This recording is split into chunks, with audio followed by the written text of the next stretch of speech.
Alors, pour passer à la session suivante, donc on va avoir 3 présentations et je vais donner la parole d'abord à Philippe Chevalier. Philippe Chevalier qui est à l'HAS, qui est au service d'évaluation et des outils pour la qualité et la sécurité des soins. Et dans notre présentation, on vous a parlé de la spécificité de la NSM qui était sur les erreurs médicamenteuses et sur l'aspect plutôt produit. Nous, on s'intéresse plus à avoir des actions sur le produit, mais comme vous l'a présenté, dans les causes racines de ces erreurs médicamenteuses, l'organisation des soins, le contexte a une part importante. Et l'HAS a justement ce guichet, je ne sais pas si c'est le bon terme, mais dans son périmètre, la responsabilité des événements, des effets indésirables graves liés aux soins, et donc du coup cette organisation des soins, et donc on ne pouvait pas ne pas inviter la HAS à cette journée, de façon à resituer la problématique erreurs médicamenteuses en ville dans l'ensemble de l'organisation des soins. Merci Philippe.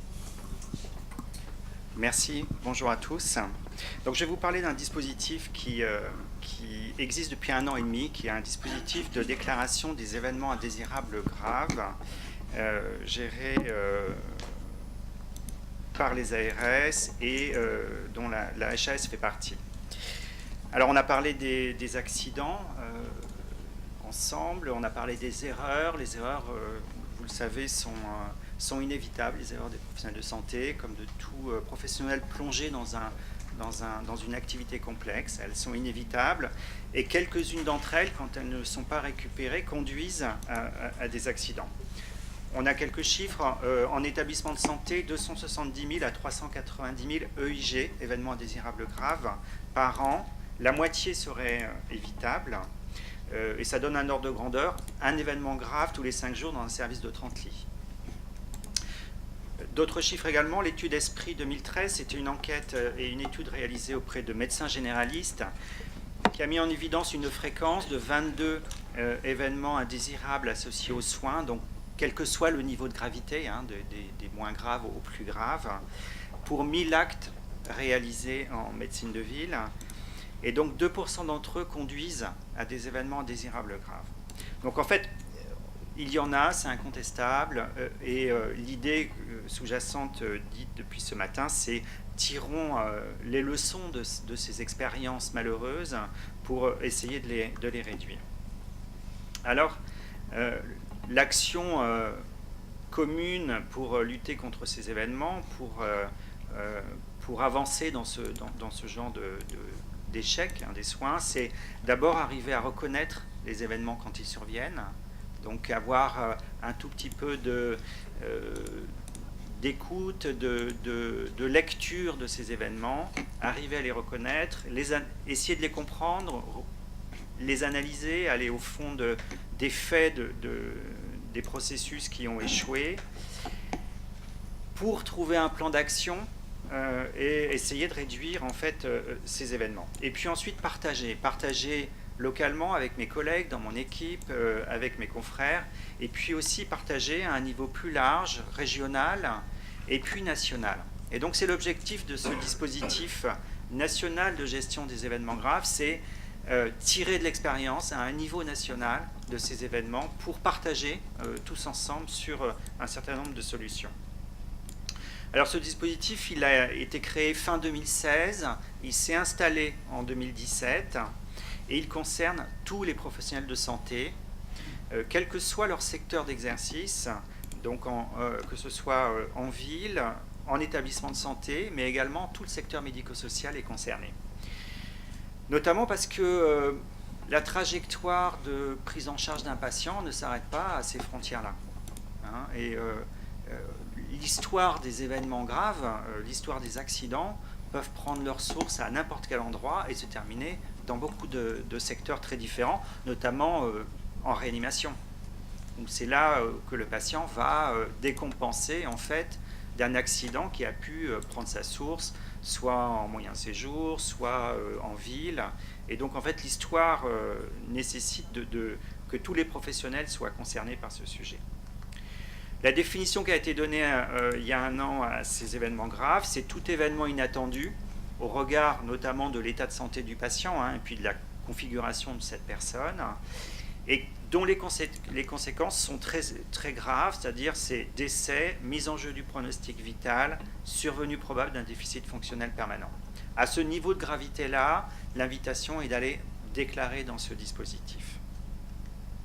Alors comment je fais, moi, professionnel de santé, pour aller déclarer un événement que j'ai vu arriver dans ma pratique? Je vais sur le portail du signalement. On vous a, à l'entrée de la salle, il y a une très belle plaquette qui vous explique et qui vous donne l'adresse de ce portail où vous allez pouvoir réaliser énormément de déclarations. Il n'y a pas que la déclaration des événements graves, il y a aussi la déclaration de toutes les vigilances. Donc vous y allez, et il y a 2 formulaires pour déclarer les événements graves.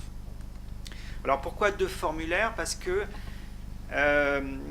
cette législation qui s'est installée sur la gestion de ces événements graves s'est inspirée des données les plus avancées en termes de gestion des risques.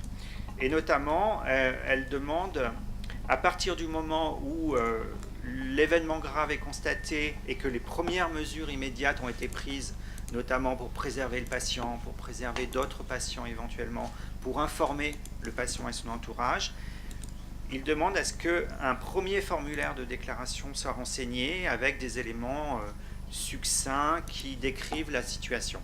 Ça part auprès de l'Agence régionale de santé pour l'informer du contexte.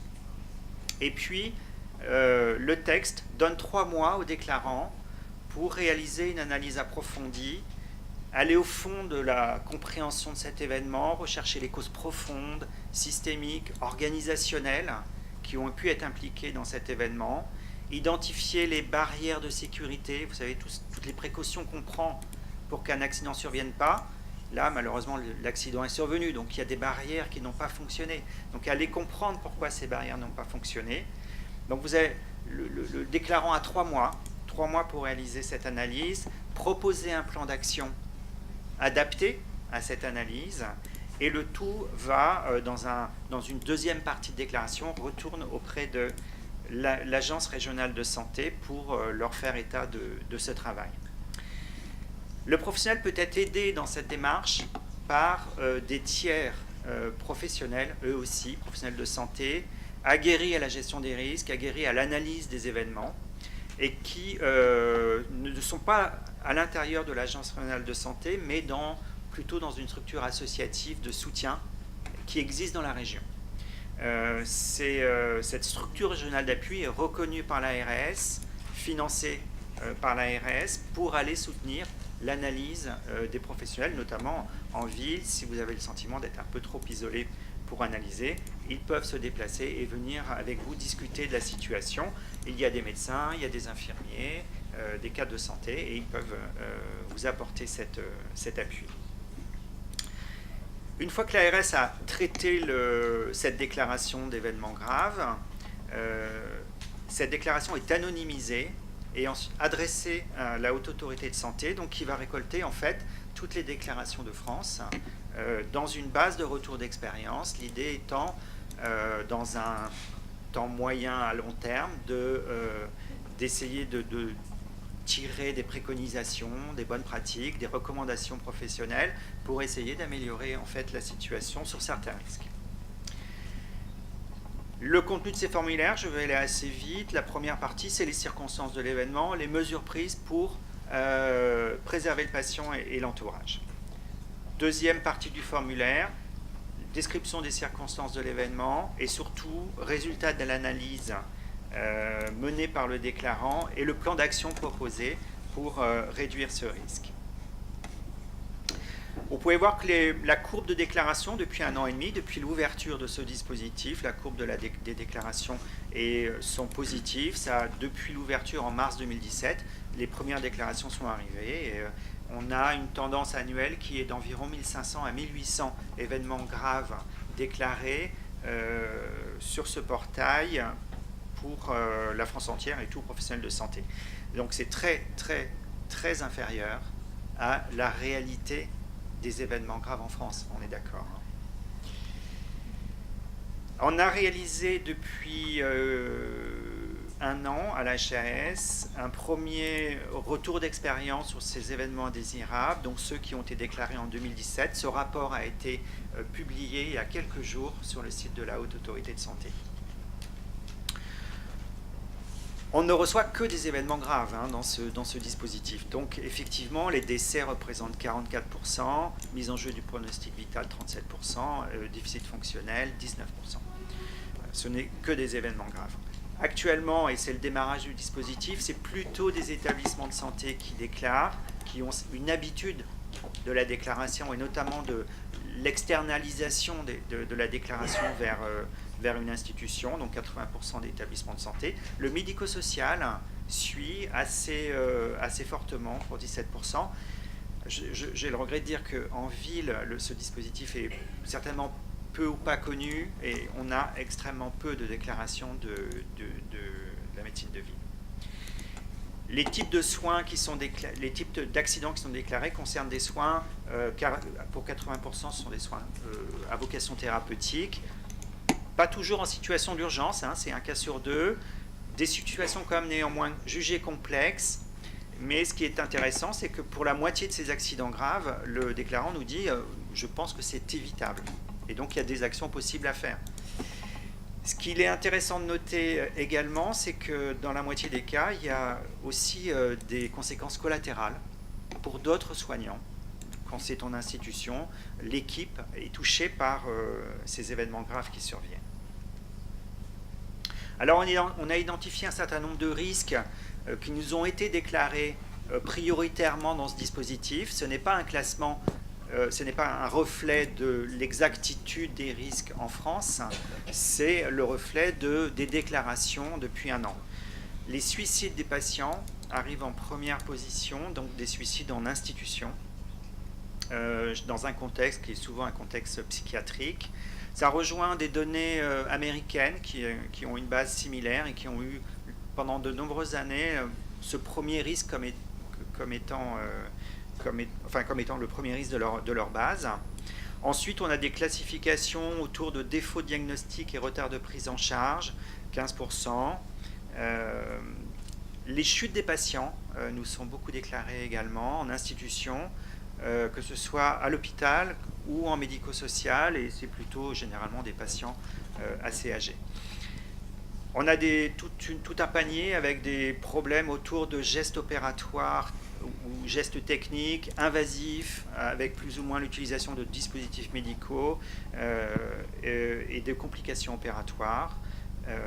Donc là, qu'on a classé dans pour l'instant, un seul panier.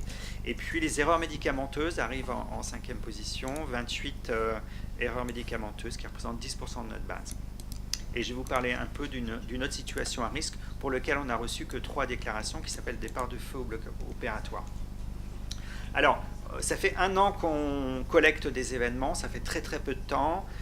Sur ce qu'on a analysé là, on a décidé d'être en surveillance sur les problèmes de diagnostic et les problèmes de gestes opératoires. On a décidé de démarrer une étude de risque sur 3 risques, suicide du patient, chute du patient, erreur médicamenteuse. Et puis, on a dès à présent une préconisation, c'est-à-dire une bonne pratique sur un risque. Il y avait peu de déclarations, mais comme on avait cette préconisation sous la main, on l'a mise en évidence dans ce rapport. Quelques infos sur les erreurs médicamenteuses, mais je vais aller très vite parce que on en a déjà beaucoup parlé. On rejoint les chiffres qui ont été énoncés précédemment. C'est beaucoup des erreurs d'administration.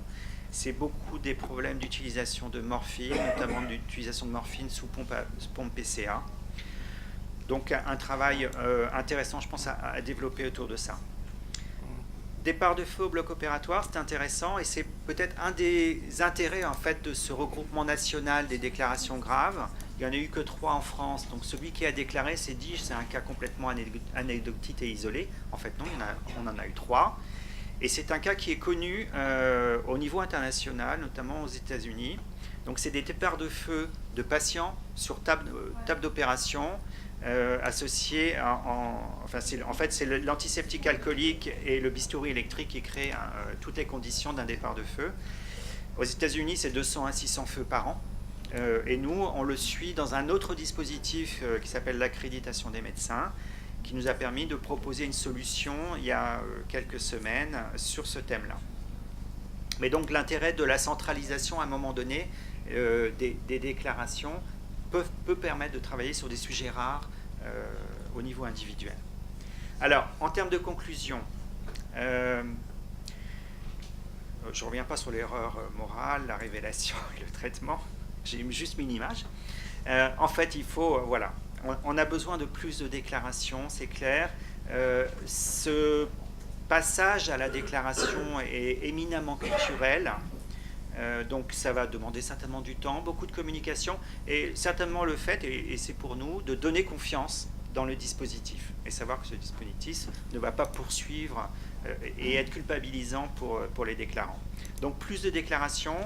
Pour le secteur de ville, certainement il y a un travail à faire en termes de méthode à trouver pour analyser.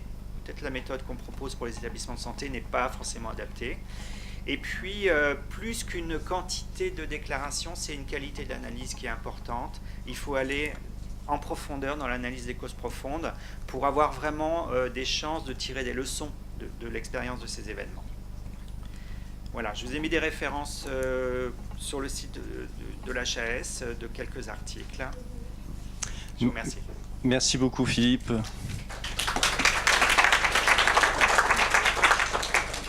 Donc pour compléter, alors vous pourrez poser des questions après les 3 interventions. On a prévu d'enchaîner les 3 interventions. Après avoir une description pour mieux comprendre donc, du paysage au niveau national à travers des présentations des agences, je propose qu'on passe au niveau régional, qu'on passe plus près du coût des erreurs médicamenteuses et qu'on donne la parole à Catherine Sgro. Merci Catherine.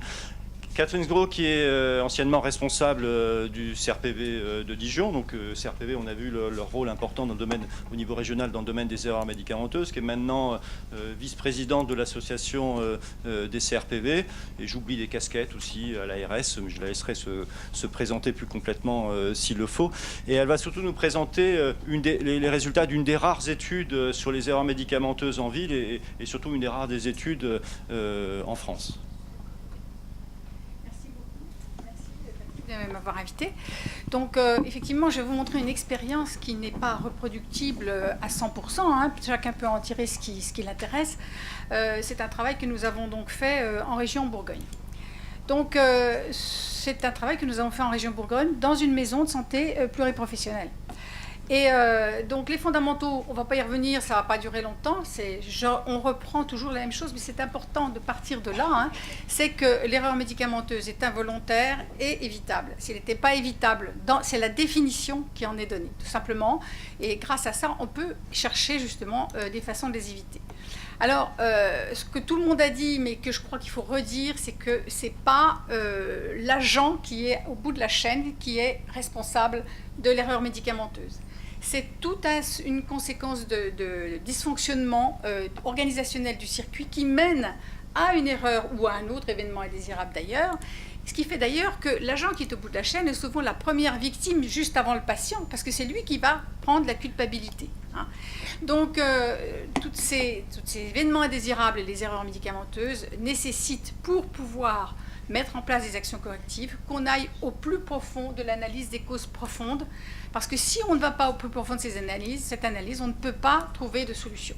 Et on répète une fois de plus que cette démarche n'a de sens que si c'est une démarche d'équipe.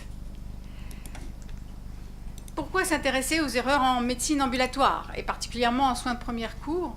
D'abord pour améliorer la sécurité des patients, ça va de soi.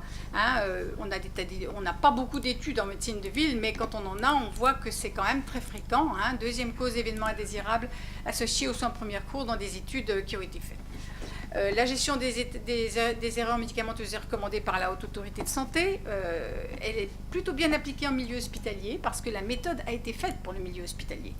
Mais en ambulatoire, c'est très difficile. Hein, et on va voir pourquoi. D'abord, il nous faut une méthodologie qui puisse s'appliquer parce que pour l'instant, c'est strictement inutilisable en ambulatoire. On n'a pas le temps, on n'a pas les moyens.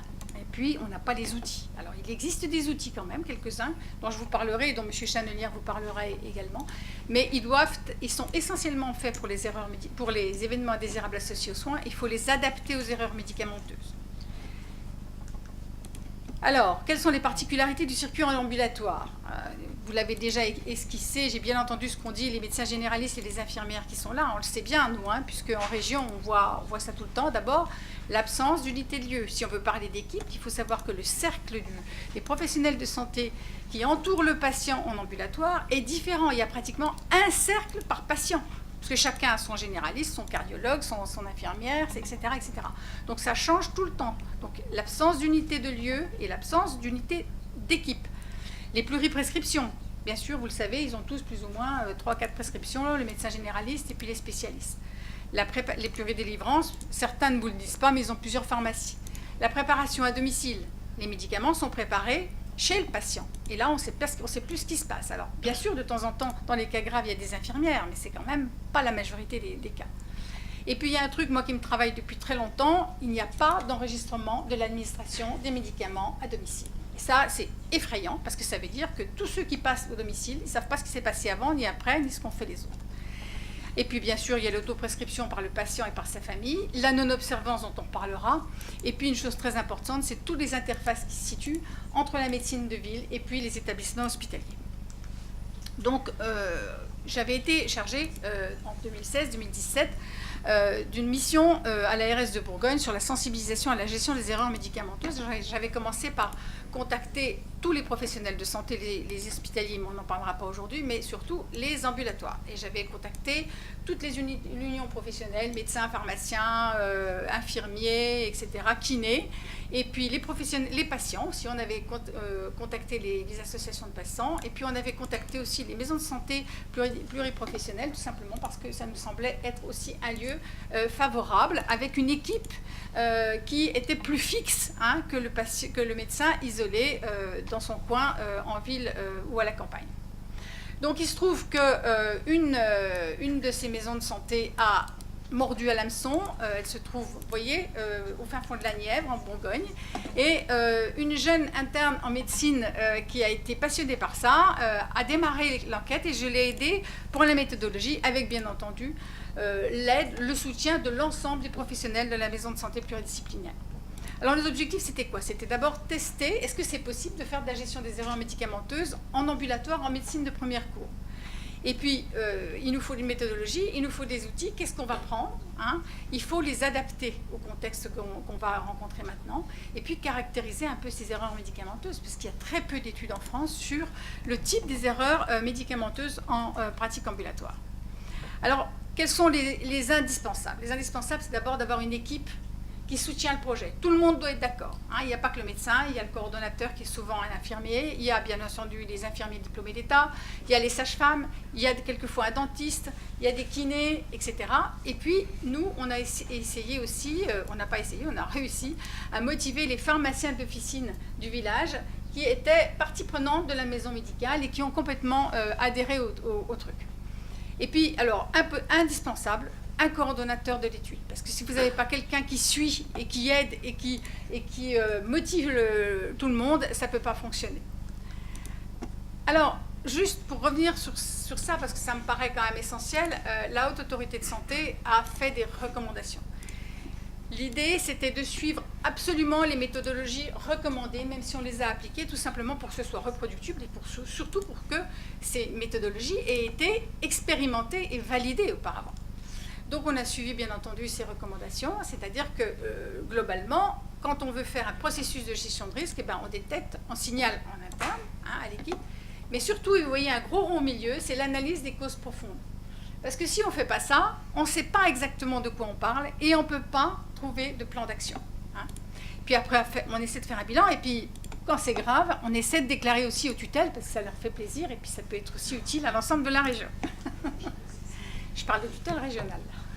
Alors, nous, on a essayé d'appliquer ça à l'ambulatoire. Et ce n'était pas forcément évident. Donc, dans cette maison de santé pluriprofessionnelle, qu'est-ce qu'on a fait? Pendant 3 mois, alors, bien entendu, ça ne sera pas reproductible partout, c'est une expérience. Pendant 3 mois, tous les professionnels de la santé ont déclaré ce qui leur semblait être une erreur médicamenteuse, y compris d'ailleurs les aides à domicile, etc. Et puis, le responsable de l'étude, il était lui chargé d'enregistrer, parce qu'il faut vraiment quelqu'un qui s'occupe des choses, tout simplement sur un cahier, hein, ce n'était pas compliqué du tout, de valider et de caractériser les erreurs médicamenteuses. Alors pourquoi je dis ça? Parce qu'il y a plein de déclarations qui ne sont pas des erreurs médicamenteuses et qu'on ne peut pas travailler sur des trucs à peu près. Donc on avait un algorithme de validation.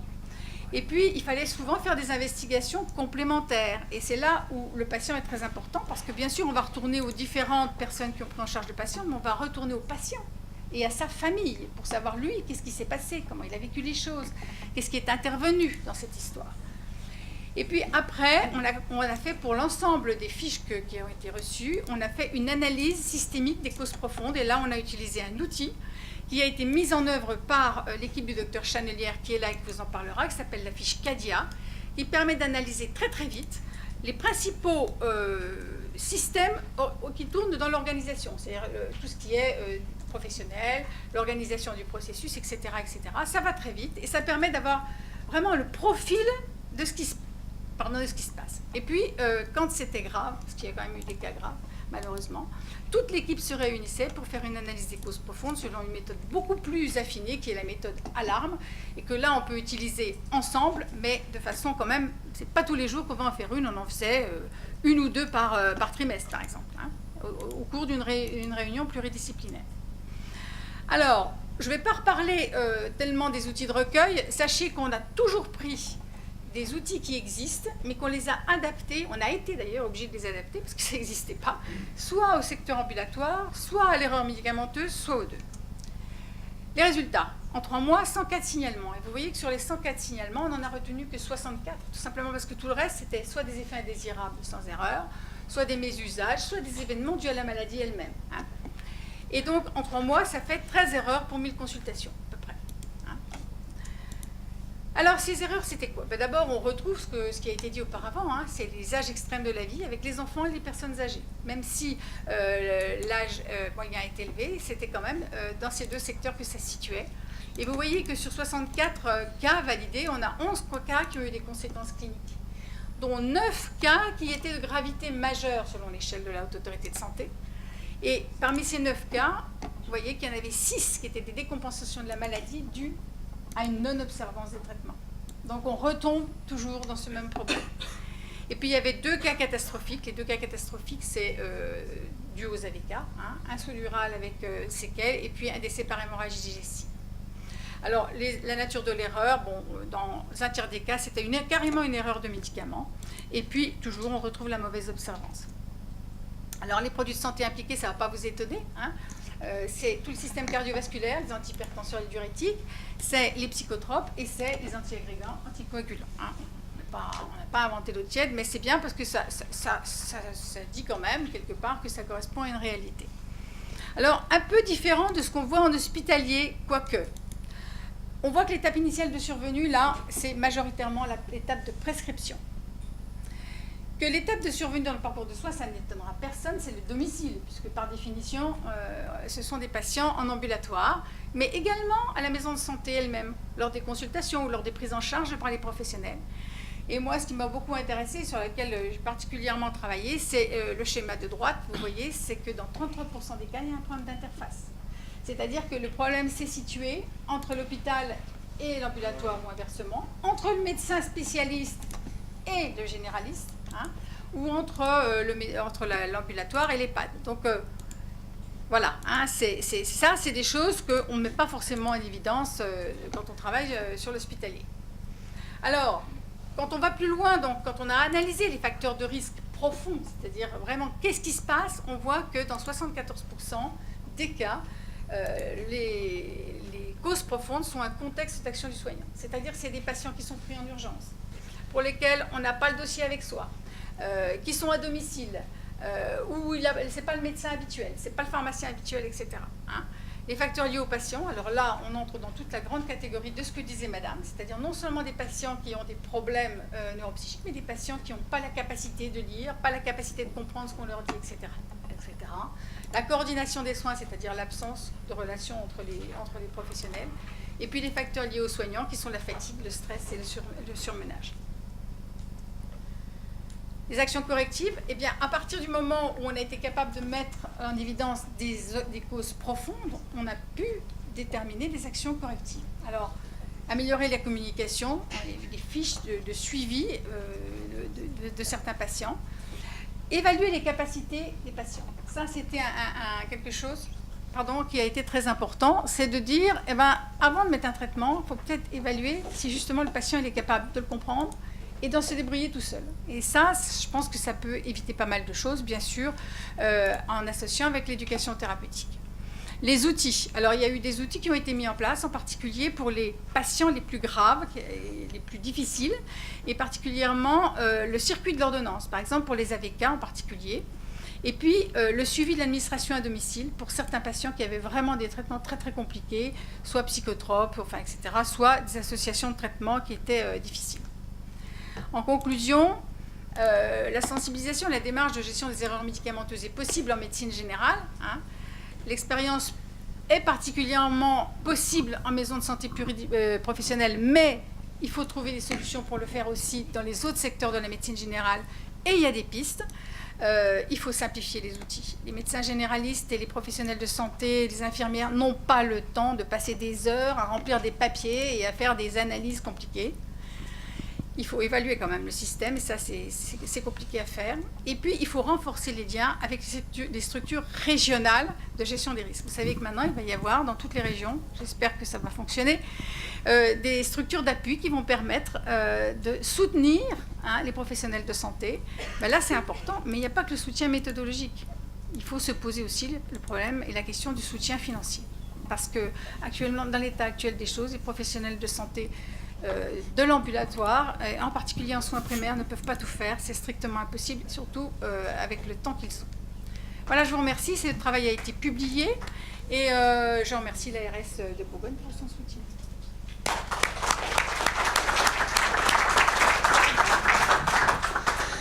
Merci beaucoup Catherine pour cette présentation. Je pense qu'il y aura des questions tout à l'heure et je pense qu'on est particulièrement sensible, tous les acteurs de ville, à cette expérimentation qui a eu lieu en Bourgogne.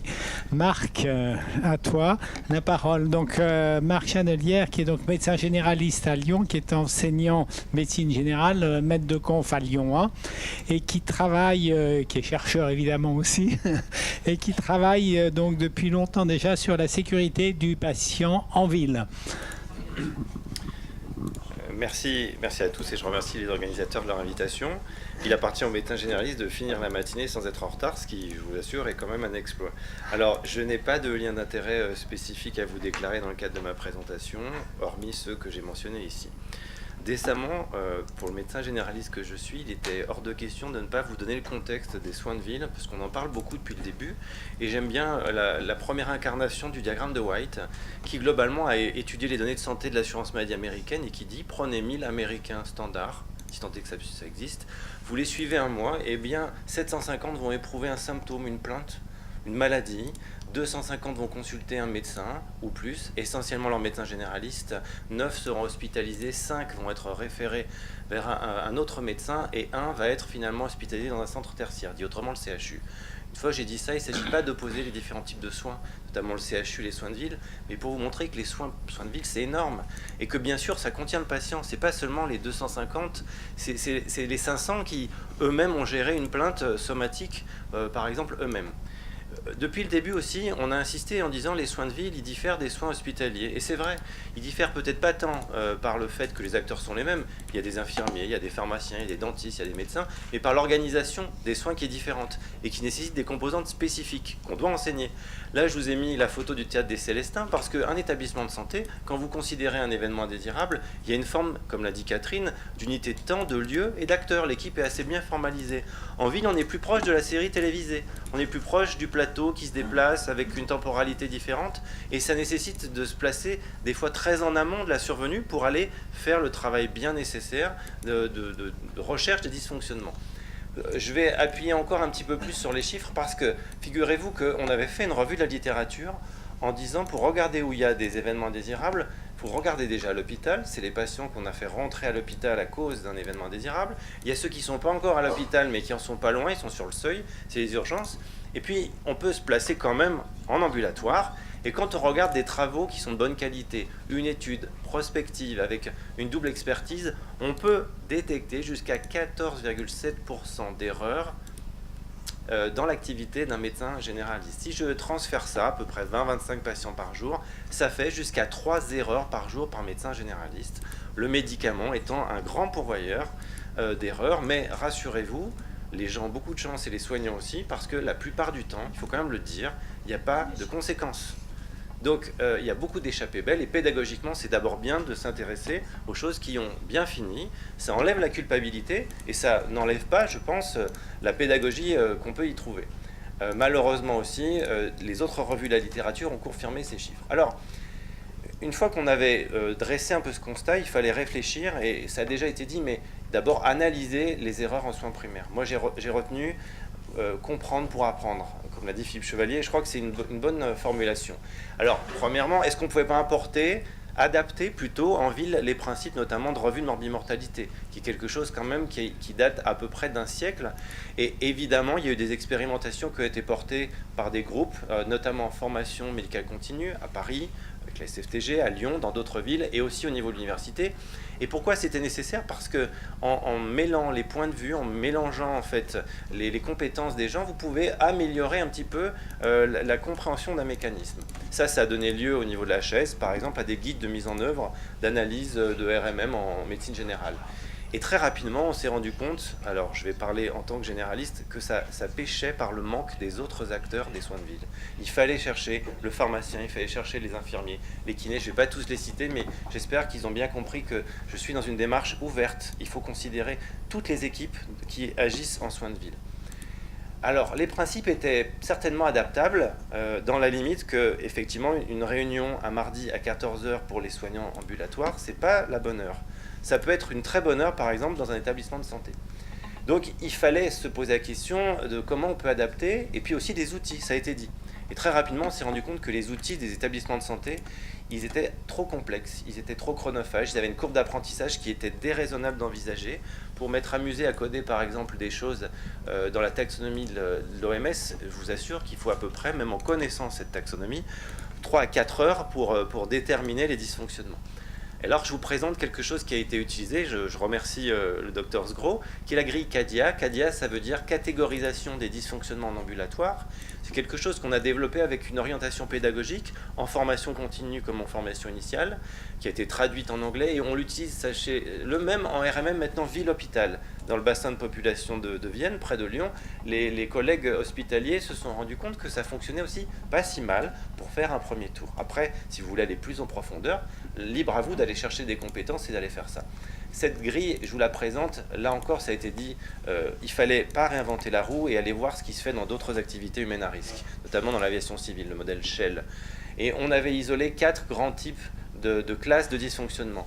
Les facteurs environnementaux, le processus de soin lui-même, les facteurs techniques et les facteurs humains. Si je développe un petit peu, ne prenez pas peur, on peut voir que ça peut se resubdiviser, et il n'y aura pas beaucoup plus de couches, mais dans les facteurs humains, ça a été dit, il y a ceux qui sont liés aux soignants, qui sont liés aux patients, qui sont liés aux autres soignants. Dans les facteurs techniques, par exemple, il y en a peu, on pourrait dire, en médecine générale, mais il y en a beaucoup dans d'autres spécialités. Mais par contre, le système d'information, à l'heure du DMP, c'est quelque chose de redoutable. Que toutes les informations soient disponibles, c'est une chose. Qu'on puisse aller y chercher lisiblement des données qui permettent de soigner les gens en qualité, en sécurité, je pense qu'il va falloir vraiment réfléchir. Et puis les processus de soins qui vont entrer d'abord aux connaissances, parce que pour développer des compétences de soins, il faut quand même un tissu de connaissances. Et puis aussi tout ce qui va moduler votre performance. Je pense aux facteurs humains, je vais vous les détailler rapidement en vous disant que suite à un travail à partir de la base de données esprit, on s'était rendu compte qu'avec 15 descripteurs, vous pouvez décrire toutes les attitudes et comportements, à peu près dans 90% des cas, qui vont complètement dépasser le soignant, les autres soignants, le patient. Savoir que quand un patient est fatigué, c'est aussi un marqueur d'insécurité pour la prise d'un médicament. Quand c'est un soignant qui est fatigué, c'est aussi un marqueur qui peut entraîner des risques dans la prescription. Mais l'empathie aussi. C'est pour ça que tous ces facteurs humains, c'est bien beau de dire il ne faut pas être trop sympathique avec les patients, a fortiori il ne faut pas non plus être antipathique, mais comment on module ce genre de facteurs humains? Et là encore, il y a nécessité de recherche. D'autres outils, on s'était aussi aperçu, comme vous tous, qu'il y avait une sous-déclaration endémique auprès des vigilances officielles, qui restent de toute façon les voies de déclaration, on va dire, en cours, officiellement en place. Et il y avait peu d'alternatives. Ça posait la question de savoir si est-ce que c'était parce qu'il y avait une injonction à les utiliser, ou finalement est-ce qu'il y avait d'autres facteurs qui faisaient qu'elles n'étaient pas utilisées. Alors, on a conduit plusieurs recherches, je vous les cite brièvement, parce que le temps est imparti. D'abord, on avait expérimenté il y a une dizaine d'années un système de recueil très embryonnaire, complètement anonyme, par Internet, qui visait à voir comment on peut utiliser des formulaires rapides, comment on peut optimiser l'analyse. Et on s'est rendu compte, par exemple, vous ne pouviez en l'état pas demander aux professionnels de santé, notamment des généralistes, de faire un codage eux-mêmes, une analyse très très poussée de leur événement. Ils avaient besoin d'aller chercher de l'apprentissage, de la formation, voire de la compétence. On s'est aussi intéressé au retour d'expérience. Signaler, c'est une chose, mais s'il n'y a pas un retour vers le déclarant, franchement, l'intérêt, il est limité. Et la plupart des gens vont se décourager. Une autre étude, je vous la cite, c'est l'étude Impact. Il devrait y avoir une publication, je pense, dans les mois à venir. Là, c'était placer le patient au centre de sa sécurité, en lui donnant des éléments de compréhension, d'analyse, de détection des effets adverses en lien avec les traitements antihypertenseurs, et de voir un petit peu l'utilisation qu'il en faisait. Et figurez-vous, alors il fallait encore le prouver, que quand vous sensibilisez les patients au repérage d'effets adverses médicamenteux ou d'erreurs médicamenteuses, ils sont encore meilleurs pour les signaler et pour, entre guillemets, le faire auprès de leurs soignants, sans qu'il y ait une culpabilisation ou un reproche. Donc on peut aussi travailler intelligemment autour de la sécurité avec le patient. Puis l'étude prise que je vais vous présenter, où brièvement le constat, c'était de dire qu'on a une évolution des modes d'exercice actuellement en France. On a la pluriprofessionnalité qui se met en place, ça veut dire que quand il y a 20-25 ans, on m'enseignait moi à l'université qu'il était complètement inenvisageable que les soignants soient dans les mêmes structures, sinon au prix de liens et de conflits d'intérêts qui étaient inenvisageables et complètement condamnables. Maintenant, on a complètement changé notre fusil d'épaule. Au contraire, il faut que les soignants, notamment en ville, travaillent ensemble. Et on sait par ailleurs que quand vous mettez des soignants de professions différentes, spontanément, vous améliorez leur capacité à détecter les événements indésirables, notamment les erreurs médicamenteuses. Donc PRISM, c'est un projet de recherche qui a été financé dans le cadre d'un PREPS. C'est un programme multifacette qui va associer d'une part un système de recueil commun à toutes les structures et d'autre part une intervention que je vais vous détailler avec en filigrane aussi les déterminants de ce qu'on appelle la culture de sécurité des soignants. Parce qu'on a tous dans notre entourage vu des soignants qui avaient des comportements, des attitudes, sinon des compétences qui les rendaient beaucoup plus aptes à éviter des erreurs que d'autres. L'intervention, en fait, donc cette étude, c'est 2 bras. Vous avez un groupe contrôle. On a mis en place un système de recueil assez simple par Internet, bien sûr, après avoir eu toutes les autorisations réglementaires. On a obtenu un taux de base de déclaration. On a randomisé d'un côté des maisons de santé, des pôles de santé, des centres de santé en France qui ne bénéficiaient pas de l'intervention, et de l'autre des structures, comme je vous les ai précédemment citées, qui bénéficiaient de l'intervention. On mesurait la culture de sécurité, on définissait aussi l'activité au sein de la structure, l'existence de réunions de concertation, de formation, d'un leadership. PRISM, ça associe 36 structures, pas loin de 400 professionnels différents pour finalement des temps pleins qui, quand on regarde, sont encore plus importants que le nombre de soignants. PRISM, c'est notamment un système de signalement, je vous le montre très rapidement, où là, on n'a pas réinventé la roue, on a capitalisé sur l'expérience qu'on avait pu acquise lors d'autres études, notamment l'étude d'esprit, l'étude impact. C'est aussi du e-learning. Le e-learning, alors, sans fantasme non plus, mais quand vous travaillez bien le e-learning, vous pouvez diffuser de l'information. Après, il ne faut pas que ça soit du descendant, il ne faut pas non plus de la connaissance qui soit juste délivrée comme ça. Donc on a essayé de faire du e-learning interactif, avec des petits jeux, des choses qui sensibilisaient les soignants, d'une part au principe d'analyse d'événements indésirables, notamment médicamenteux, à l'utilisation de la grille CADIA, et puis d'une vidéo qui les sensibilisait justement à l'intérêt de la déclaration. Je vous apporte quelques données préliminaires sur les 300 premiers événements qu'on a pu analyser. On est en train de geler la base de données pour lancer l'analyse statistique, mais première nouvelle, les résultats sont comparables à l'étude ESPRIT, grosso modo. Dans le champ ambulatoire en France, maintenant, on a quand même des études, j'allais dire, rigoureuses qui nous renseignent sur ce qu'on peut trouver.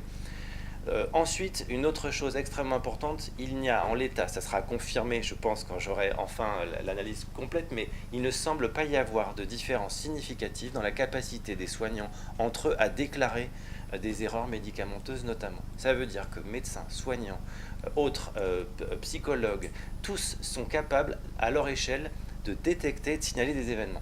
Les causes, ça a été dit, c'est des erreurs dans les processus, mais aussi dans les facteurs humains. Et puis dans les mesures correctives, grosso modo, là, on a beaucoup de progrès à faire. Elles sont peu nombreuses et souvent elles sont peu pertinentes. Par exemple, quand je manque de temps, j'ai tendance à aller chercher une mesure corrective plutôt technologique. Il m'appartient maintenant de conclure et je pense que, sans le vouloir, j'ai pu aller sur une synthèse des différentes présentations. Vous n'avez pas besoin d'un universitaire pour apprendre que quand on a des freins et des leviers d'un côté, il faut lever le pied sur les freins et plutôt pousser sur les leviers. Alors, un des freins, et là je me suis inspiré d'un travail de la FEMASAC en Franche-Comté, d'abord les professionnels ont du mal à détecter les erreurs. Eh bien, il faut les former. Ça passe par de la formation initiale, de la formation continue, idéalement pluriprofessionnelle. À titre personnel, pendant mes études, je vous prie de croire que ça ne fait pas non plus quand même des décennies, mais jamais on m'a sensibilisé au signalement des erreurs, alors que c'était quelque chose qui était presque tabou. Ensuite, on l'a dit, mais les professionnels manquent de temps, ils ont plusieurs charges administratives. Alors à nous d'inventer des aides logistiques. Quand on manque de temps, la fausse bonne idée, c'est de prendre le temps. Il faut plutôt se donner du temps. J'assiste depuis quelques années, il y a une concentration des logiciels métiers. Je pense quand même qu'avec certains logiciels, on pourrait développer des modules qui, de la même manière, nous permettent de faire des courriers de synthèse rapidement pour adresser un patient, on puisse signaler une erreur. La sécurité, c'est une contrainte, eh bien, il faut la valoriser. Ça a été dit par Catherine Sgro, mais il faut valoriser ça peut-être d'une manière intelligente, pas forcément que financière, et puis développer les retours d'expérience. Dans les leviers, je pense que je vais faire bref, mais pourquoi pas infléchir la formation continue avec des DPC autour de la sécurité comme Orcota, comme c'est le lien avec la pédagogie. Et puis, ça va être assez transversal, mais un appui méthodologique à l'échelon local, des personnes ressources, et utiliser ce qui existe déjà, les compétences, notamment, par exemple, des centres de pharmacovigilance. Et je vous remercie de votre attention.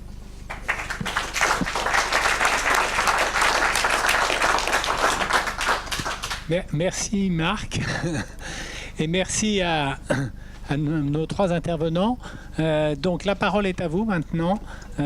Si vous avez des questions, des suggestions par rapport à ce qu'ont dit nos trois, il y a une question là. Voilà, les trois interventions qui viennent d'avoir lieu. Merci.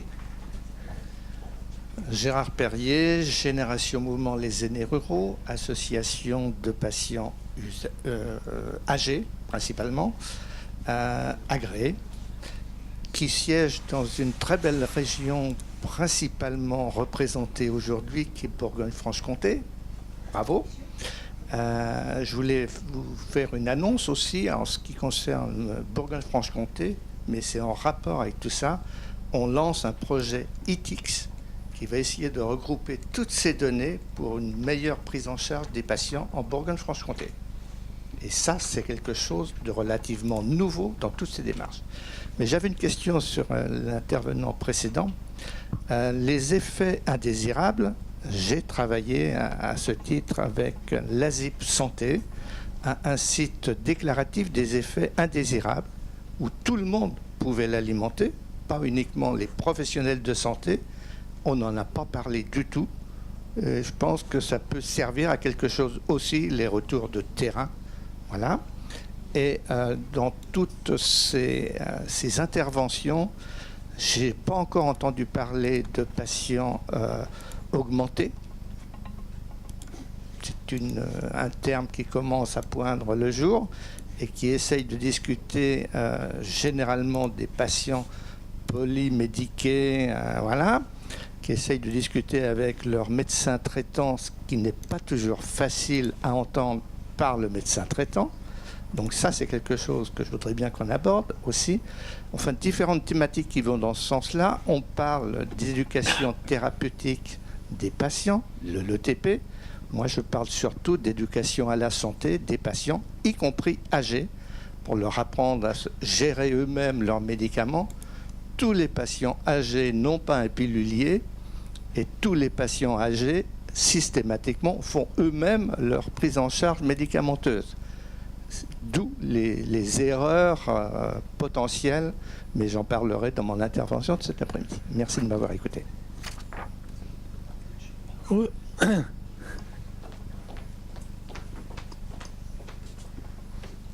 Alors un petit mot pour répondre sur la question de la...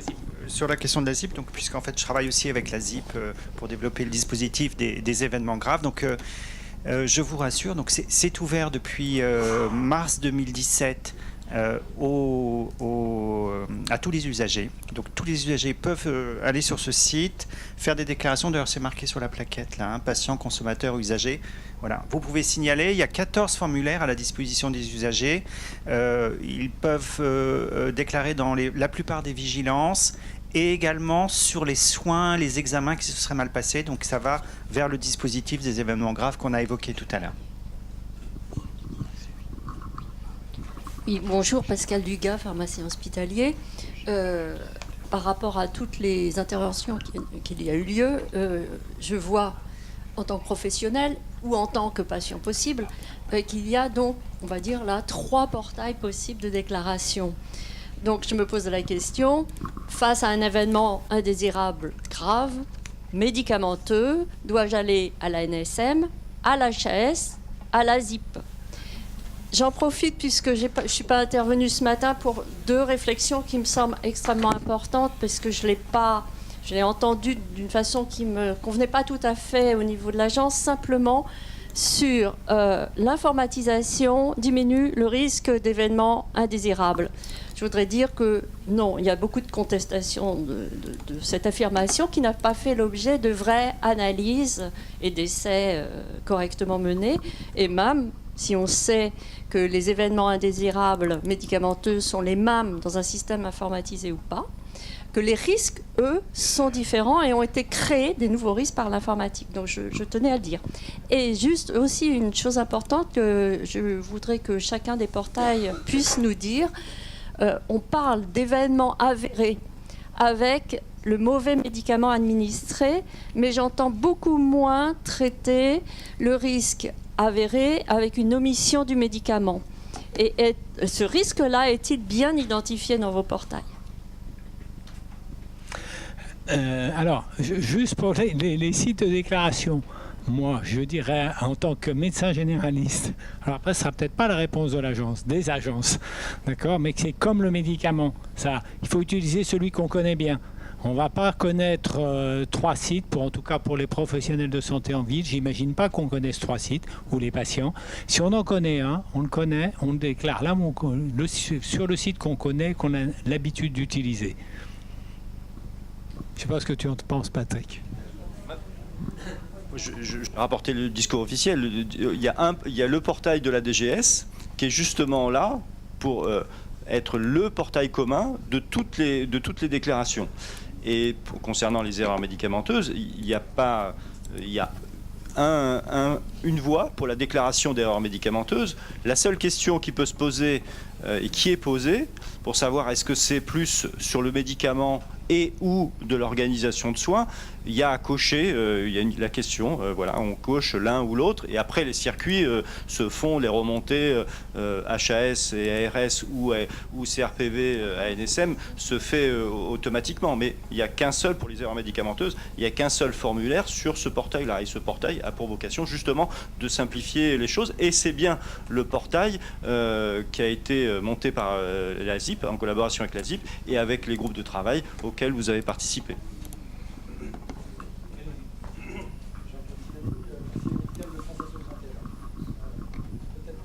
Une réflexion sur lequel vous pourrez... Ça marche pas ?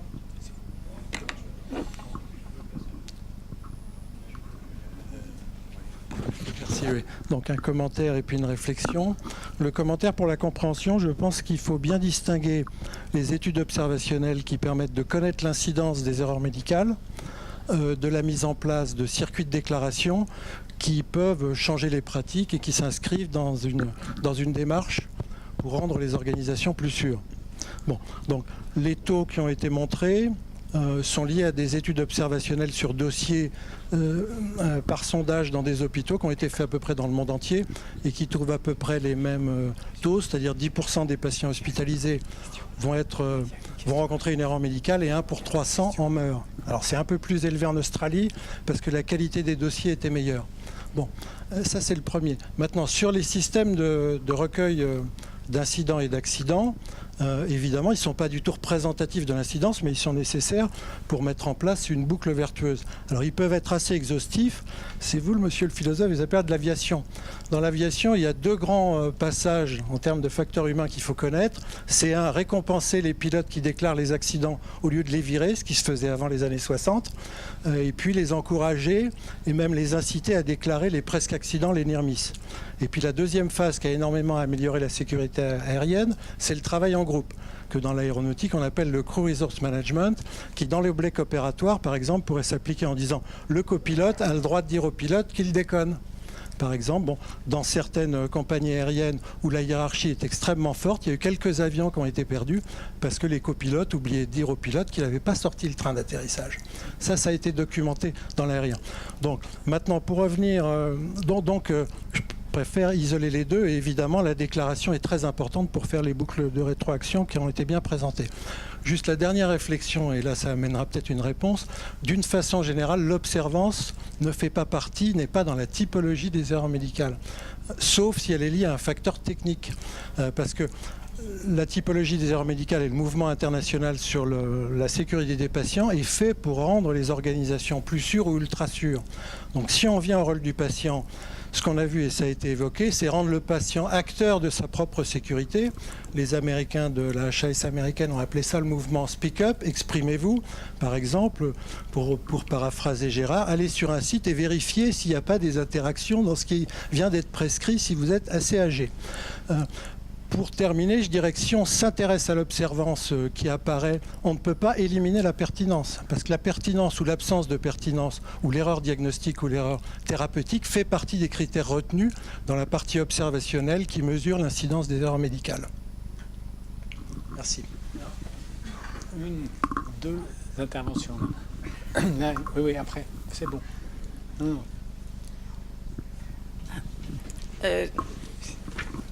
Isabelle Dupuy, médecin généraliste.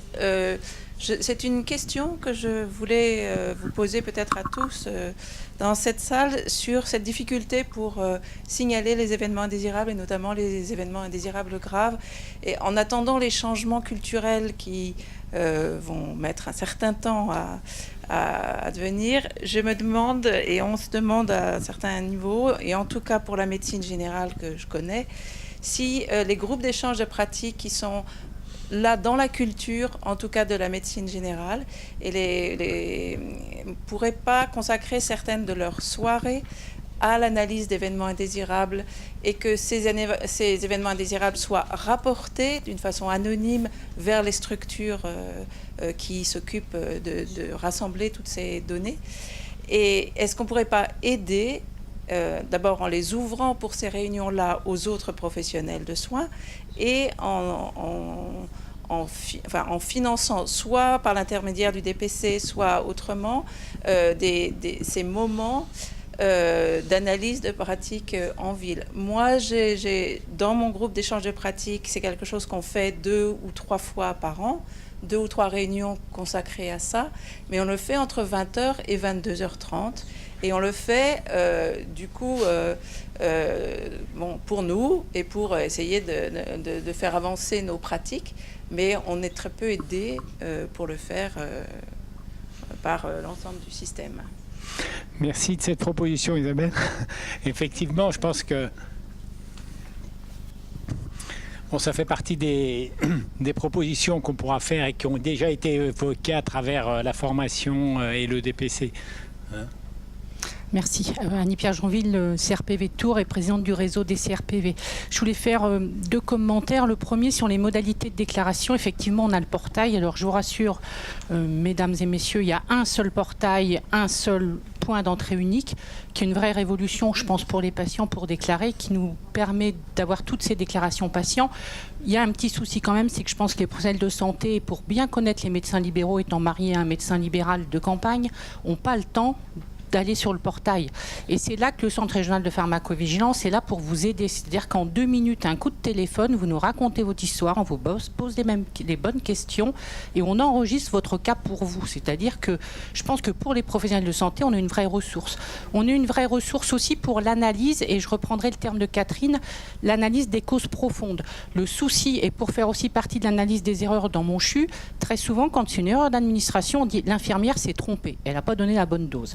Et puis, depuis que je participe à ce groupe, j'ai dit mais pourquoi l'infirmière s'est trompée? Et à chaque fois, quand on discute avec l'infirmière, qu'on regarde la boîte, qu'on regarde l'emballage, qu'on regarde la notice, on se dit ah, peut-être que si on améliorait le conditionnement, il y aurait moins d'erreurs. Peut-être que si on améliorait la notice, il y aurait moins d'erreurs. Et je pense qu'avec vos patients, c'est pour ça que c'est important de nous les déclarer, parce que quand on nous les déclare, on les remonte à l'agence et l'agence change les conditionnements. La boucle est bouclée. Je pense que les erreurs patients, quand on a plusieurs fois la même, on se dit bah, c'est peut-être trompé, mais peut-être que voilà, le conditionnement, la présentation faisait qu'il y avait des facteurs de risque pour se tromper. Et ça, en ce sens, l'agence est là pour les corriger.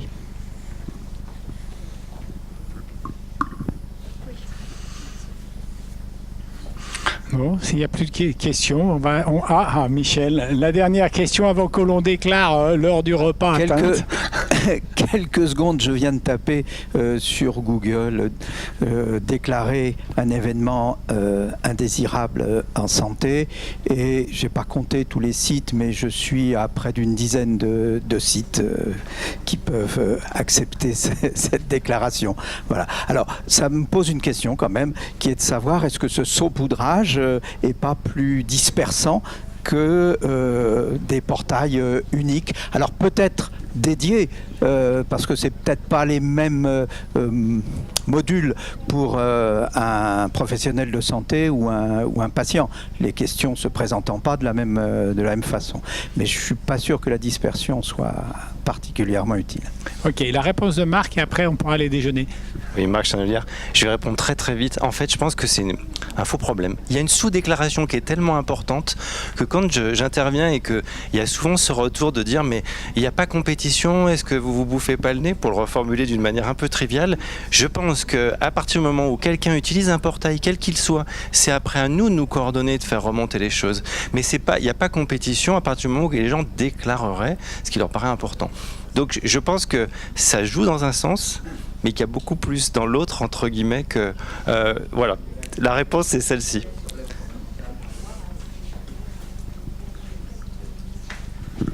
Merci. Alors pour le déjeuner, c'est Gwenaëlle qui nous donne des instructions. Ah ben surtout, vous allez nous suivre, on va vous emmener au restaurant d'entreprise.